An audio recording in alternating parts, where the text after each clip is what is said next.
Hello and welcome to Transforming Tomorrow, the podcast from the Pentland Centre for Sustainability in Business here at Lancaster University Management School. I'm Paul Turner. And I'm Professor Jan Bevington. Quick quiz for you, Jan. Do you know where the largest expanse of intertidal mudflats and sand in the United Kingdom is? Is it Dundee? No. Is it Bristol? No. Is it Morecambe Bay? It is Morecambe Bay. Well done. Congratulations. Now, do you know where the second largest gas field in the UK was discovered in 1974? I'm going to have to say Morecambe Bay. Correct. Well done. That's it. Do you Wow. know where I'm getting these facts from? From the Morecambe Bayers Great website. No, it's from Wikipedia. But Okay, yeah. it's the same thing. So that gives us a clue. What are we talking about this week? We're going to talk about Morecambe Bay. Woohoo! We're going to talk about more particularly the Morecambe Bay curriculum. But Morecambe Bay is an area that I'm particularly familiar with, having been born there, brought up there and lived there for 40-something years. And I'll be fascinated to learn a bit more about what the Morecambe Bay curriculum is. Do you know? I've heard of it, and I know for sure it's a great thing, but I don't have all the details at hand, which is why we have some fabulous guests to help us with exactly that job. A few more questions about Morecambe Bay. Oh, I'm ready. Do you live in Morecambe Bay? Do you consider that you live in Morecambe Bay is a question?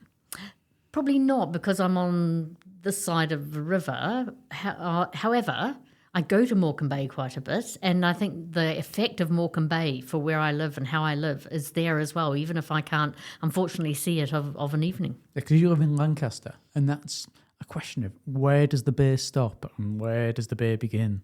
Because Lancaster's not exactly far away from the bay itself, from the water, but are you part of Morecambe Bay? You say no? Well, I think probably technically not, but I feel I am. So actually that emotional feel and attachment to a place is probably enough to say I'm in Morecambe Bay. So I say yes, and probably technically I'm not, because I'm in Barrow, but I'm slightly round the corner from where the bay actually ends, because the bay is the nice curved area, and I go further around onto the other side. So I'm onto what would be the Walney Channel facing side of it, which is more the Irish Sea side of it. So does that make that part of Morecambe Bay? All this local geography knowledge is coming in really handy, and for the rest of this podcast, all we will be discussing is indeed South Cumbrian and North Lancashire geography. Excellent. Yeah. Or we could talk to our two guests who both look petrified at the fact that the questions have been changed for them. We will say welcome to Caris Nelcon and Dr. Beth Garrett. Caris is a Partnership Development Manager here at Lancaster University, and she works on the Morecambe Bay Curriculum Project. And Beth is a lecturer in Morecambe Bay Curriculum in the Educational Research Department here at Lancaster University. Welcome to both of you. Thank you. Thanks so much for having us. Do you know lots of facts about Morecambe Bay? I want to get this out of the way first. Not as many as we probably should do. I can put you in touch with a lot of educators who could talk to you until the cows come home about facts to do with the Morecambe Bay. So would you have known the facts I just threw at Jan about the area of mudflats and the gas field and all of this? I did know those Yes, too. we did know those. Yes, And importantly, geographically, where does Morecambe Bay end in this circumstance? In your mind, where does Morecambe Bay end and where does it begin? I think for us, for the Morecambe Bay curriculum, you would definitely both be part of our Morecambe Bay and the way that we have conceived it. That's good to know. That's good to know. Well, let's get a little bit of an introduction to yourselves. Caris, can you tell us a little bit about yourself and your background and how you've come to be involved in the Morecambe Bay Curriculum Project? Yeah, so I've got a charity background largely. I've worked in universities, I've worked in the legal sector, but most recently I've been working in the charitable sector. So before joining this role, I used to run an organisation called Arts Emergency, which is a national mentoring and social justice charity focused on the arts and creative industries. And when I started there in 2015, 2016, we were kind of two people in a cupboard having a bit of a breakdown. And over the course of the 7 years I was there, we built it into a national kind of force for change. And so when I heard about this role here at Lancaster University, supporting educators to build the Morecambe Bay curriculum, thought that's an opportunity to take what I've learned about growing things from the grassroots upwards and maybe not make quite so many mistakes along the way this time was the aim. So I've been in this role for 2 years now and I love it. And how about you, Beth? So I've been in this role for 1 year. My background, initially I was a primary school teacher, but whilst I was teaching, I did a master's in research and got really interested in teachers' motivation. So I actually came to Lancaster to do my PhD, looking at how teachers are motivated by internal and external factors in the schools. And then previously to this role, I was working at Edgehill, where I did some teacher training courses, mainly teaching primary school teachers maths and music, two of the subjects that they really enjoyed. And then we had the chance to set up an education studies degree, so I was part of the group who set that up. And alongside teaching education studies, I got involved with the Northwest Beach School Network. So we were a sort of collective where we brought together educators to look at how we could use the coast more and how to encourage teachers and develop their confidence. So it all sort of ties into my interest in teachers' motivation. And so it was that when I saw the advert for the Morecambe Bay curriculum lecturer, the beach school sort of prompted me to go for that. That sounds amazing. And we've already had a wee bit of a prelude in a rather scary sort of way about where is Morecambe Bay and how big is it and etc. But I'd like to ask you both, why is Morecambe Bay an important space, and particularly an important space in the terms of the kind of work that you're doing? And I'll start with you, Beth. Yeah, so I think from the very first time that I came to Morecambe, which was part of the Beach School Network, we really felt that there was such a desire from some of the teachers who were involved in this. And these were teachers who had been involved with Lancaster University and had been involved in the Morecambe Bay curriculum. And that was sort of my first experience of seeing that passion from the community. And once I started to read up a bit more about it, once I started to come here and really immerse myself in sort of Morecambe Bay as a place, you just can't help but be inspired by it, whether it's the Morecambe Bay sunset, whether it is that will of the people, whether it is the arts scene in Morecambe. There were so many different threads to this. And I think I was really inspired by seeing other people who felt that such an emotional tie to Morecambe Bay. And because we were looking at coastal education and how that could support young children who maybe struggle in a normal classroom environment, the diversity around the whole of the bay provided sort of lots of spaces across urban spaces, rural spaces, a real diversity of different schools, from really tiny schools to really enormous schools. It was that community feel that really sort of hooked me in, and obviously I love the coast from doing the Beach School Network. Yeah, and I'd never heard of the Beach School Network until today. So that sounds, and that still exists. Yeah. Well, we'll make sure that we put a link to it at the bottom of the podcast description, so people whose interest is piqued can go and look at that in more depth. What I love about Morecambe Bay is geographically it's split between 2 counties. It's split between 3 council areas, and yet people living on the bay probably feel a greater connection with other people living on the bay than they might do with people living elsewhere in their natural counties. I'm from Barrow. I feel far greater connection to Morecambe and Lancaster than I ever have to Carlisle, and I ever have to Whitehaven, Workington, which essentially seem another world away. I know lots of people in Grange. I know lots of people in places like Arnside. I go to lots of places around Silverdale, around Fleetbrett, Ulverston. It's a nice area, isn't it, geographically, that it comes together, even if it is split over quite a big distance to drive it, purely by the fact the bay is in the middle. And I think that shared experience really is what's brought educators together. And to your question around what is special about Morecambe Bay, I think that's really where educators started when they started to think about this project. Because I think in the past there might have been teachers that we work really closely with who might say to young people, if you really want to do well, make sure you get to Manchester, make sure you get to Liverpool. And actually, the Eden Project Morecambe and the investment that brings to the area was the catalyst for some of those educators thinking, wait a minute, this is a really special place. we need to keep the amazing talent we have here, and we need to make sure that we're investing and supporting kind of growth and looking after our bay. And how can we do that? And how can we make sure that the young people who live here realise what a special place it is to not just grow up, but to live long and happy lives?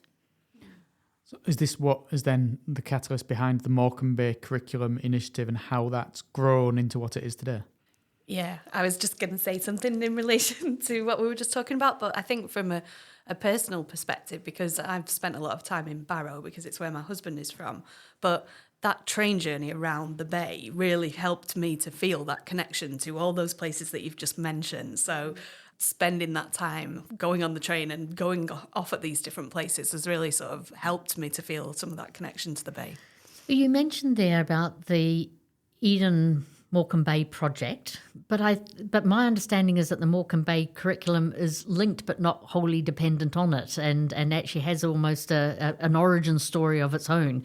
So in the best possible way of superhero movies, which we've got two superheroes here, what is the origin story of the Morecambe Bay curriculum? I think the origin story of Morecambe Bay curriculum is one of kind of shared ideals. And so we sometimes talk about Eden Project Morecambe, which is, for those of you who don't know, is a kind of tourist destination. They have one in Cornwall. They're going to build an amazing one here in Morecambe in the next few years. Was a kind of catalyst for some of these conversations that were happening anyway. And teachers and educators around the base, kind of prompted by Eden Project Morecambe, started to think, actually, yes, we do need to make sure that young people are prepared for the future. We do need to be thinking about sustainability. We do need to be thinking about environment, and actually place and where we live is a really good hook to help people starting to think that. Lancaster University was already doing a lot of work in this area, thinking about its civic commitments. Lancaster Morecambe College was a big supporter in making this happen, as a kind of real pivotal community partner, bringing together teachers to really think about how we can get a project like this up off the ground. And so in terms of its origin story, I would say the thing that has blown me away, and I joined Morecambe Bay Curriculum when it had been going for 3 years already, is that teachers who famously, I'm sure everyone who's listening to this podcast knows a teacher, famously do not have a lot of time. They work so hard, there's so many things to do above and beyond the day job.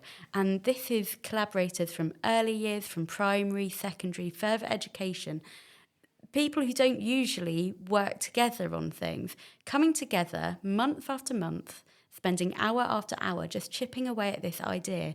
What does the Morecambe Bay curriculum mean to us? How can we use this beautiful area? How can we care for this beautiful area? And how can we embed that into our day-to-day teaching? And so it's grown from there, really. And it started off as a lot of projects. And over the last year, we've been doing a lot of work about how specifically this work connects into the national curriculum, so that educators who like the idea but can't quite see how it works in the classroom feel really inspired. We've got about 130 new resources up on our Moodle that teachers can use to help them bring things into the classroom. And so it's really grown over the last 5 years from something that was about idealism, about place, about environment, into something that is practically being taught in classrooms around the Bay. So we've touched around a lot of the areas there. What actually is the curriculum? What's on it? What is the basis for it, and how is it used? Okay, so obviously the Morecambe Bay curriculum, as Keris has just described, is our overall project, which involves lots of these grassroots working groups and mini projects. But during the past year, we've been developing a curriculum co-design project. So this sits within Morecambe Bay curriculum more generally. And what this has involved was bringing together the expertise from academics at Lancaster University with teachers and educators from across the different phases of education. So we had people from LICA who were working with early years teachers. We had primary school teachers, secondary school teachers, and also further education vocational lecturers as well, who have been paired up with academics in order to create something which fits with our vision of what the Morecambe Bay curriculum is aiming to do, but that also tied their work to national expectations. So it's something that teachers can actually go and use. We've got that connection to a specific subject area of the national curriculum, but we've also got our principles in there. And pedagogically, what we've been working on is developing a head, heart and hands model. So we've got that head with our knowledge, and that's come from the academics research and the work they've been doing in the local community, their expertise in across humanities, sciences, the arts, and they've been able to bring that to it from the knowledge side of things. But we've also got the hands and the heart as well. So the hands being that ability to confront complex problems, to critically think about things, to analyse information, to be able to use this to come up with solutions. And then the heart element, which is probably our most important one from the Morecambe Bay curriculum, which is about developing that love of the place where you live, developing that social emotional connection to that place, and then feeling that need to want to care for the place, to want to, as Kerry said, stay in this place, to recognise what is valuable and special about it. And so each of the curriculum resources which have been created, they need to have that sort of accountability link to national curriculum expectations, but they also need those three elements of head, heart and hands in there as well, so that we've developed something which is really pedagogically worthwhile, and that fits with what teachers know that is going to engage and motivate their pupils. They know it's going to hit what their community needs. I was really struck when you talked about LICA, which is the Lancaster Institute for Contemporary Arts here at Lancaster University, is that connection through to creativity. So it's not about bunging facts into heads and thinking somehow that's going to work, but it's more of a whole person idea. And particularly, Karis, it sort of draws on what you were doing before, looking at creativity and arts and culture as a way of carrying and understanding values. Is that creativity and imaginative part of the process essential to the total project? I think we know that we're not going to solve the climate crisis by just thinking purely about science. We know that what we need to do is come together and use the different skills that we all have to really think about how can we make a difference. And so that's got to include storytelling, that's got to include creativity, it's got to be something that is different for different audiences, uses, the resources that we've created for early years are not the same resources we've created for secondary. The resources for design and technology don't look exactly the same as the ones for biology. And so it's just making sure that this is a theme that can weave through all of these different subjects so that young people aren't just hearing about the climate crisis on the news and thinking, oh gosh, what can I do about it? And they're not just only thinking about it in science and geography, because actually we young people are in school all day, 5 days a week, right? So that's so many opportunities to help young people feel more excited and prepared for their future. And I think that theme of awe and wonder and playfulness and creativity actually spanned all the different outputs. And we've been having some reflective conversations with the people who've been involved in co-designing these materials. And they all said that they picked up on that actually this gave them the opportunity to take a fresh look at their education they were providing, to be creative in their thinking. And there was a lot of open-ended thinking when we first brought everyone together. And actually the challenge was then narrowing that down. But I think it really valued what the early years educators saw as their role in bringing that element of awe and wonder and playfulness to it. And even some of the further education colleagues talked about that it had been really valuable to them to see this and to think, how could they incorporate that into their work? Could you give us a specific example of one of the materials that has been created then around one of the subject areas for whichever subject and whichever age group? So I'll start with one of the early years ones. I think there were 2 early years publications that have been created from this, and they really balance each other really nicely. So one was Understanding the World, which was about asking questions and developing curiosity, taking a trip to the beach and thinking about what did we know about our local area and how do we build that connection to it. And the second one was art, creative and expressive arts, and that also linked to noticing the area around you, using some specialised magnifying equipment to actually look really closely at elements of their beach environment, but then also to sort of take a bird's eye view of the beach as well and to use technology to look at it from lots of different angles. So I think they worked really well together because the children were able to pose their own questions in the Understanding the World one, and then they were able to get into this really sort of detailed sort of noticing in order to produce some artwork on the back of it.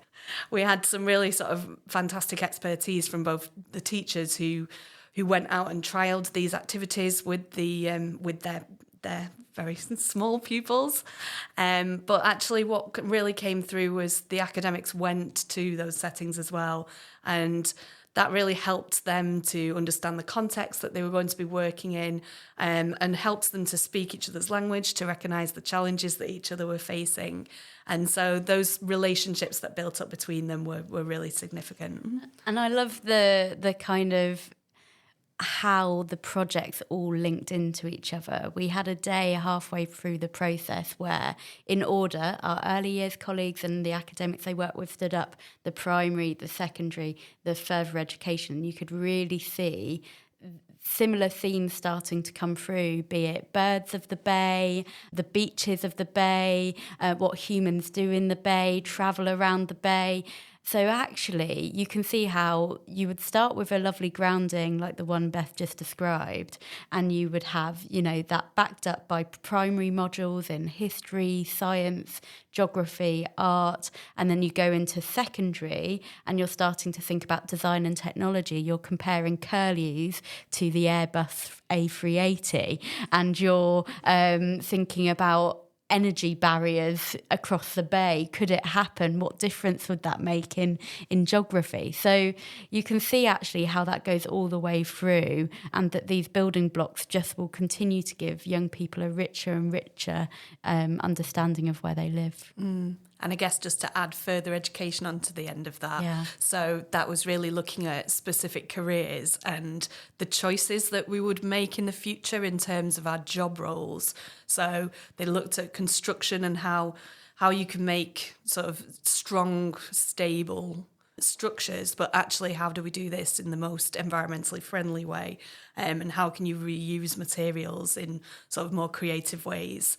And there was another module which looked at ecotourism and some of the choices that we make when we're going into these settings, or the types of food that were being ordered for the college canteen. So there was a lot of elements of, well, how are you going to take action in the future in some of those too. And I love that layering that you've just described for our listeners, and across all those different areas. If I was a wee one and starting off at the early years when the whole project started, where would I be now in my educational journey? And in particular, I know that we're not all the way through to further education, but if you had it all the way through, what kind of can you imagine what kind of graduate you would have from a college system into the world of work? I think the Morecambe Bay curriculum has always been designed that it is a 25-year project. Oh, wow. And I think that links into one of the fundamental aims of it, which is to be thinking about these young people now and how they're developing that relationship with place, but also how are they thinking about how they're going to take action to solve issues which are localised to them. And then how are they going to take that learning into their future careers, into potentially degree courses that they might go and take in the future. So we very much are looking at it as a lifelong project. Well, I will invite you back in 25 years' time. My chances of being here are slim, but I feel everyone else around the table's got a good chance. I've gone through a good few co-hosts by that point, Jan. That's fine. What's the buy-in been? How enthusiastic have schools, and you've also not just got schools, you've got academies and that lead a group of schools. What's the buy-in been from all these bodies across the Bay? So we've got over 140 educators who are members of the Morecambe Bay curriculum, spanning around that number of schools. So we've had a really amazing buy-in from all levels of education. I would say that there is a real focus in early years primary and in further education, and secondary are still kind of working out how exactly it fits in, because they've got such a focus on kind of taking you through that assessment journey that it's not as natural to some of the other areas where it makes more sense. But there is a real commitment all the way through those ages and stages to kind of take it forward. So it's something that teachers feel really proud of. It's not been government mandated, and no one said you need to do this. This is educators saying, oh, actually, we have power, we can do things that are going to make a real difference. And I think the buy-in that it has had from businesses, the buy-in that it's had from community organisations, from its 4 key partners, which are, of course, Lancaster University, Lancaster Morecambe College, Eden Project and University of Cumbria, has given teachers a real sense of pride that what they've created, other people are also invested in its longevity. And I think that was really evident at the conference that we had in July, because that was the first time at which we were able to disseminate these resources that have been co-designed. So everyone who came to the conference was able to take away a pack of resources, and we've just been spending our time since we came back sending them out to all the schools, colleges around the Bay as well. So it's definitely developing its reach, and we really want to try and get into some of those schools who maybe have been less involved up to this point, to make sure that everyone becomes aware of the MBC. And people are really excited about it. We had over 200 people there on the 5th of July, and actually it was a sellout. People were turning up on the day and trying to wiggle their way in. And so, you can really feel the momentum and how kind of excited people are to be moving this forward. Do you feel that already in this short space of time, maybe the Morecambe Bay curriculum is evolved in ways that you hadn't imagined before you came into contact with all the people you've come into contact with? I think definitely. And I think certainly from when Caris has started and since I joined the team as well, part of our role has been to bring some structure without losing the momentum and that passion that the educators have had.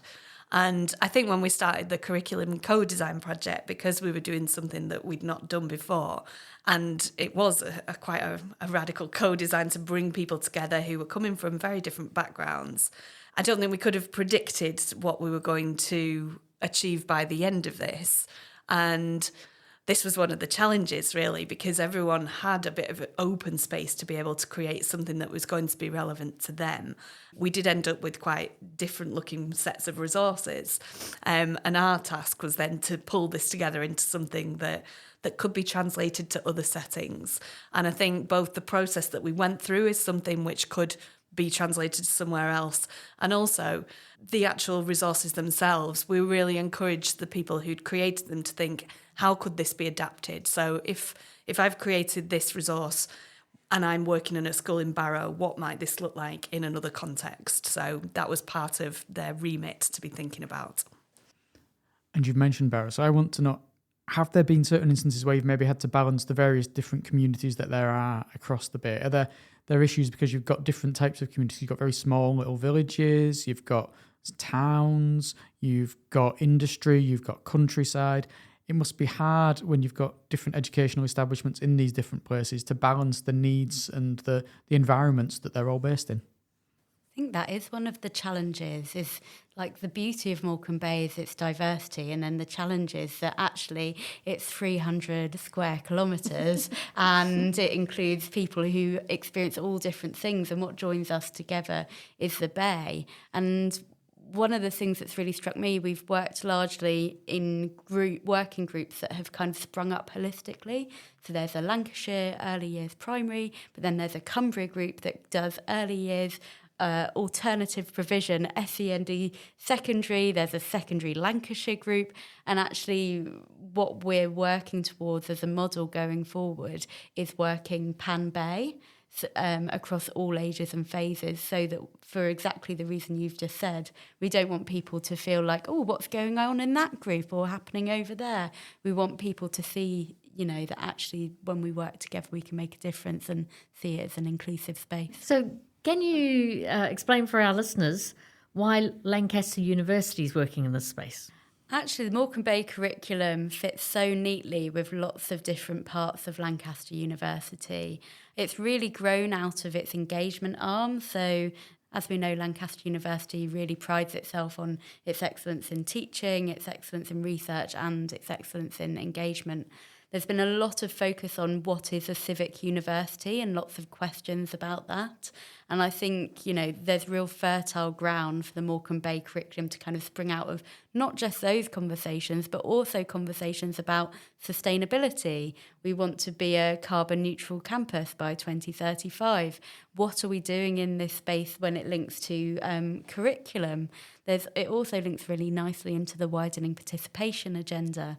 Because actually the way in which Morecambe Bay curriculum kind of sprung up was lots of projects. But if you're a school and you don't have a lot of resources and you're tired because you're dealing with lots of different issues happening in school, do you have the ability to be able to just do a project on top of everything else? So I think Lancaster University has lots of reasons to support the Morecambe Bay curriculum and kind of bring it into being alongside the community, not even mentioning its links as a key partner in Eden Project Morecambe, which was obviously the catalyst for Morecambe Bay curriculum. I think for the individual academics as well who worked on the project, they were really keen to be involved because it gave them a way of seeing that genuine impact in the community with their research.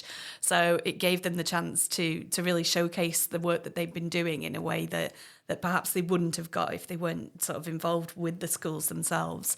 And it definitely came through that they bought into the values of Morecambe Bay curriculum, and they really wanted to see that impact to their work. They wanted to work with the communities.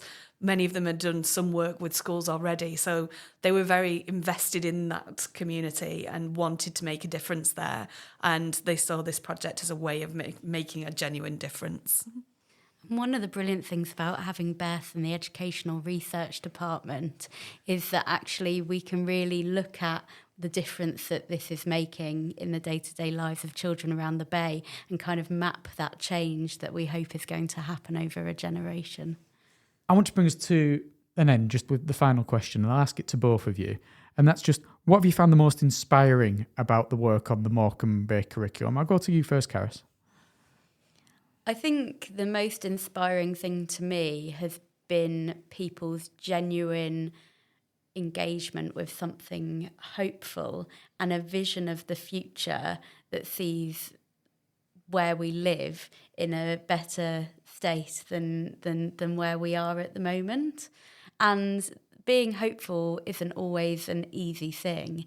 And so to see that amongst so many educators, amongst so many young people here at the university and our partners around the Bay is really inspiring, and I think a real antidote to when you go to the pub and you think, oh, everything's going to hell in a handcart.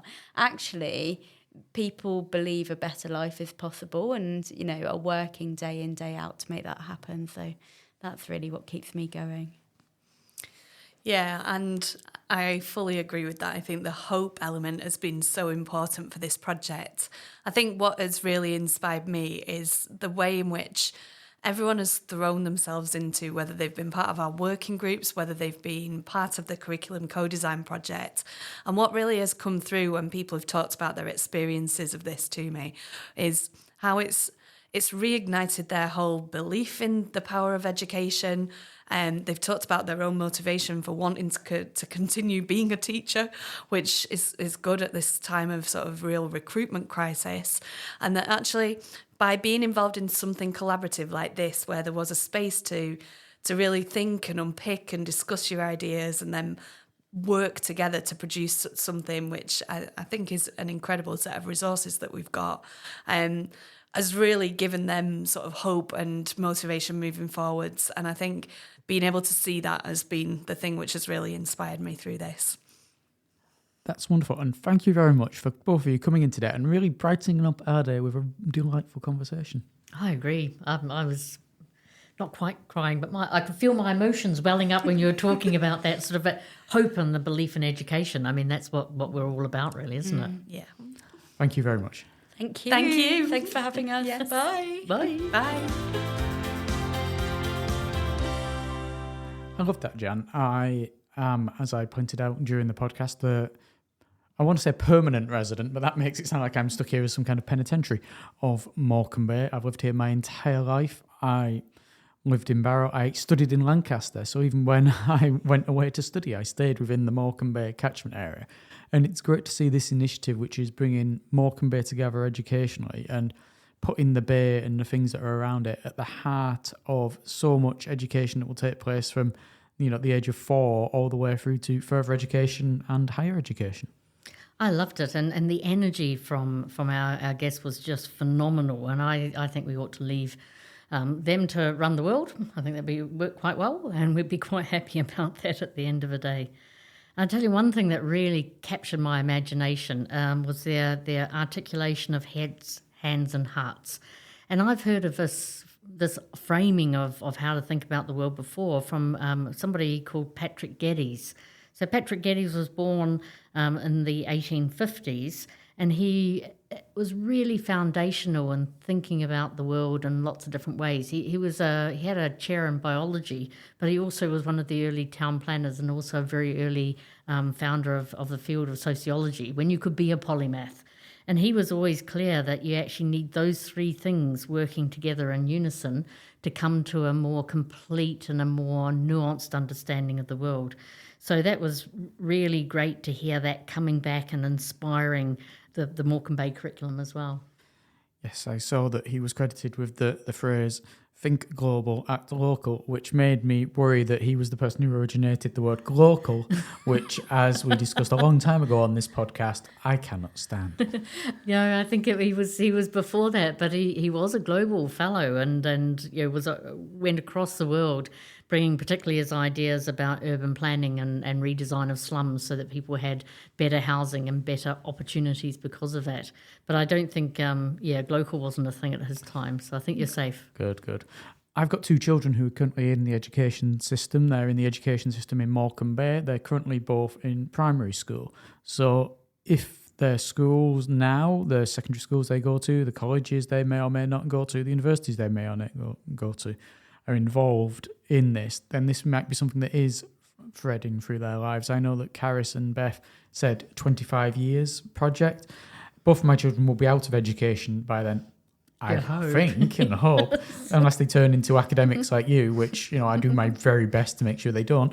They're going to be seeing this all through their lives, and I think that's a really positive thing. Yeah, I like the cumulative effect makes a big difference.